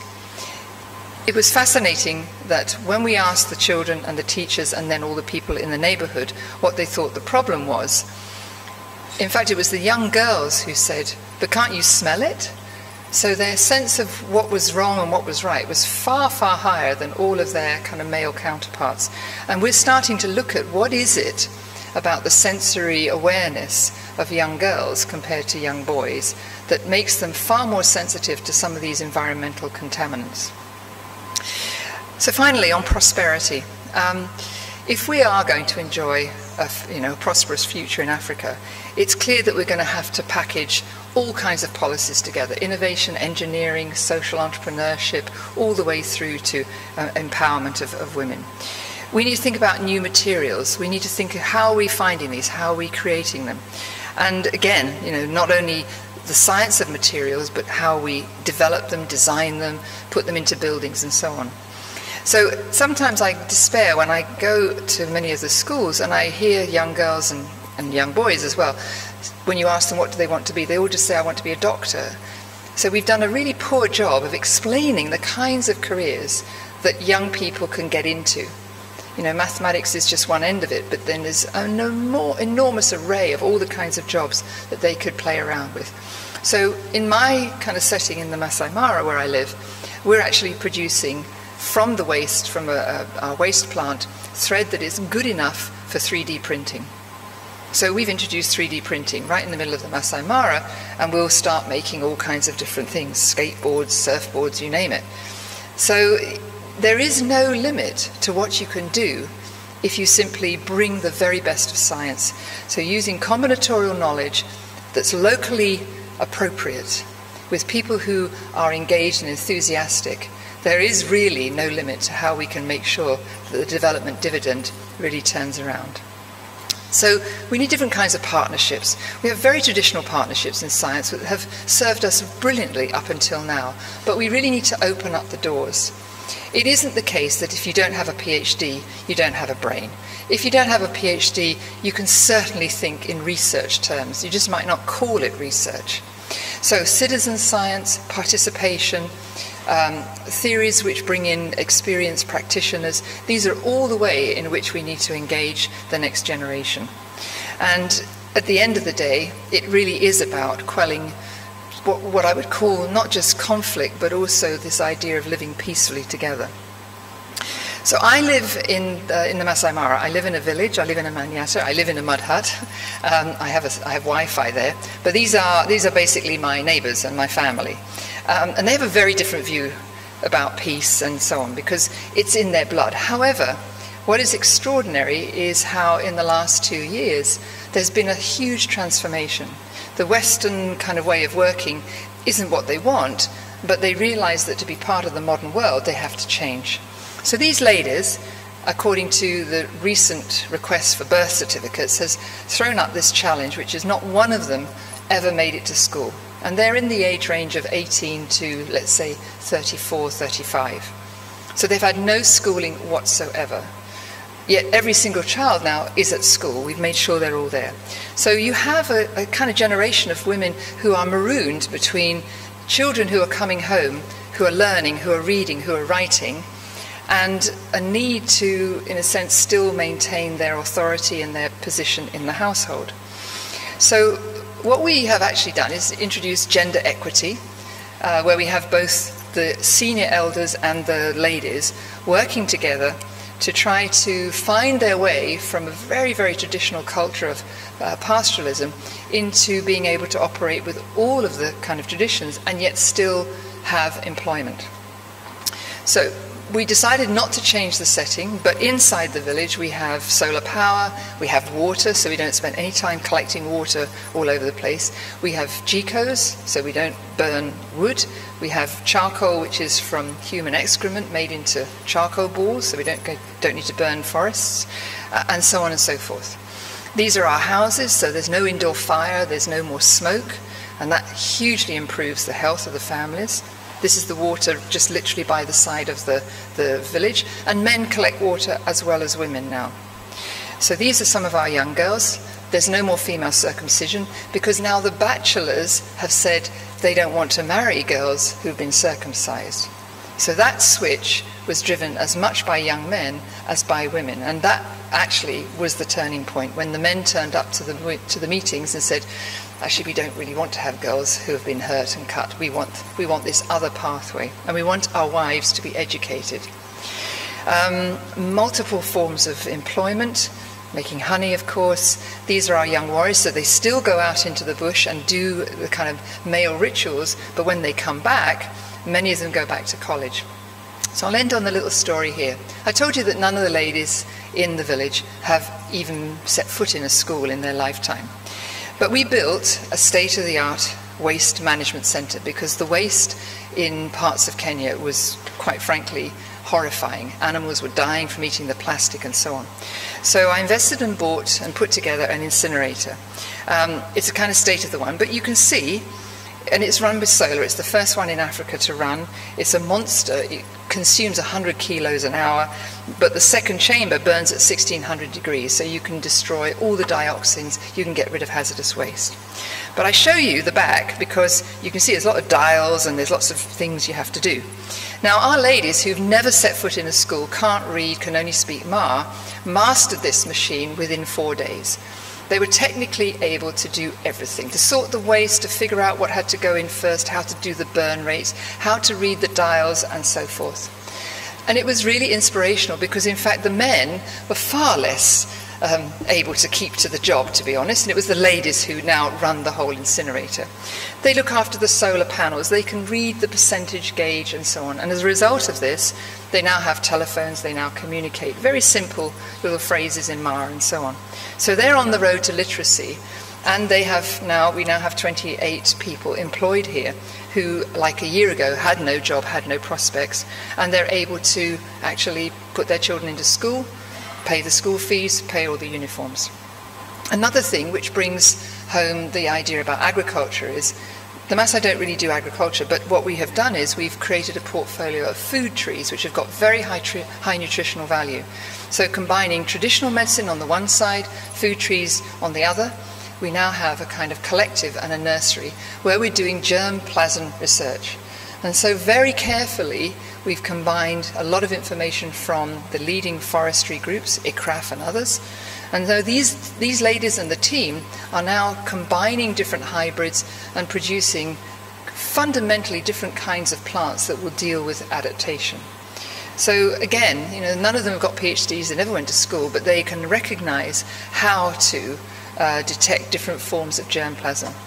And so, the days of sort of queuing up for food like this, we hope will be something of the past, and where that kind of self-empowerment, even at the very local level, translated into every girl at school, every child at school, is something that I hope, in the future. So that it's not just about jobs in tourism, although we love wildlife, it's a very dangerous world out there. It's not just about tourism, but it's about actually a future that means that everybody, not just the young coming in, but that whole generation who never had the educational opportunities can be really part of the economic future of, well, in this case, Kenya. So thank you very much. Thank you.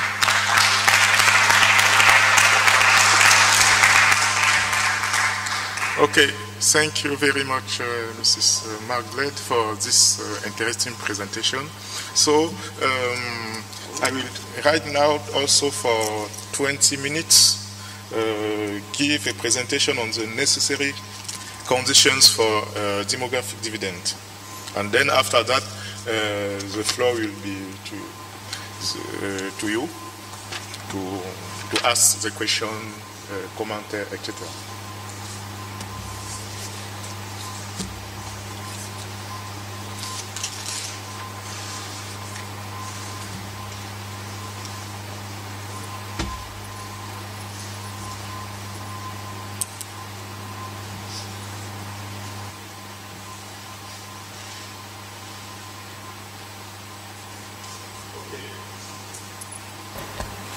Donc, merci beaucoup. So I will turn to French. The presentation, the PowerPoint slides are in English, but I will present in French. Donc, merci beaucoup. Et donc, finalement, c'est moi qui vais présenter. Donc, je me présente une fois de plus. Je suis Mathias Clépier, démographe chercheur à l'Agence française de développement à Paris.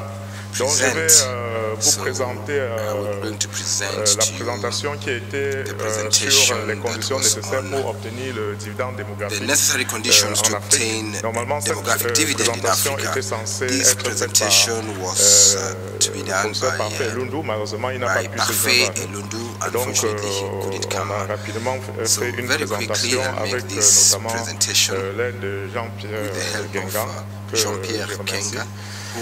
Donc sans plus tarder, rapidement, je vais vous présenter les grandes lignes de cette présentation. Le premier point va porter sur le dividende démographique.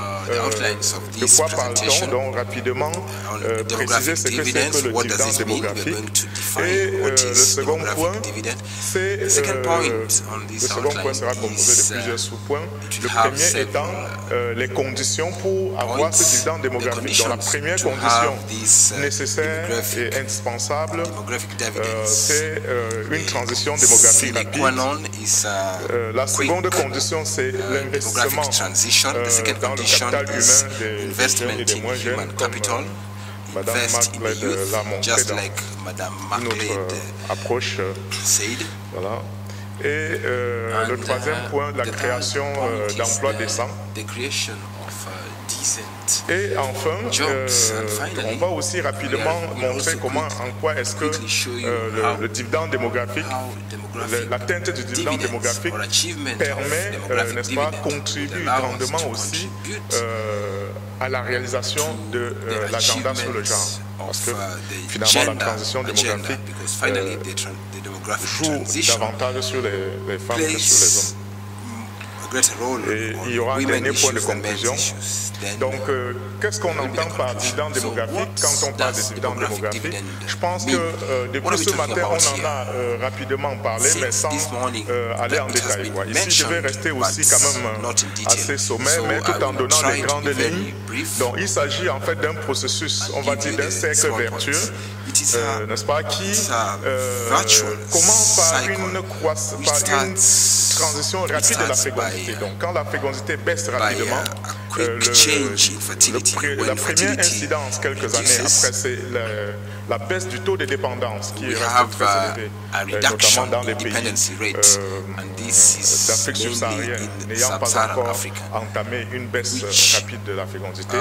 Et cette décroissance du taux de dépendance, cette baisse significative du taux de dépendance va jouer sur la part de la population active. Sachant que la part de la population active, c'est tout simplement la proportion de ceux qui sont potentiellement occupés, qui peuvent occuper un emploi par rapport finalement à la population à charge. Donc la population à charge étant ici essentiellement les jeunes enfants de moins de 15 ans ou moins de 20 ans dans certains cas, et les personnes âgées de 65 ans et plus.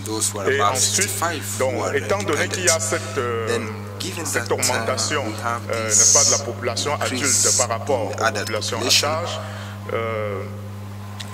l'économie peut dégager un surplus qui peut être investi dans le capital humain, dans la santé, l'éducation, l'accumulation du capital productif.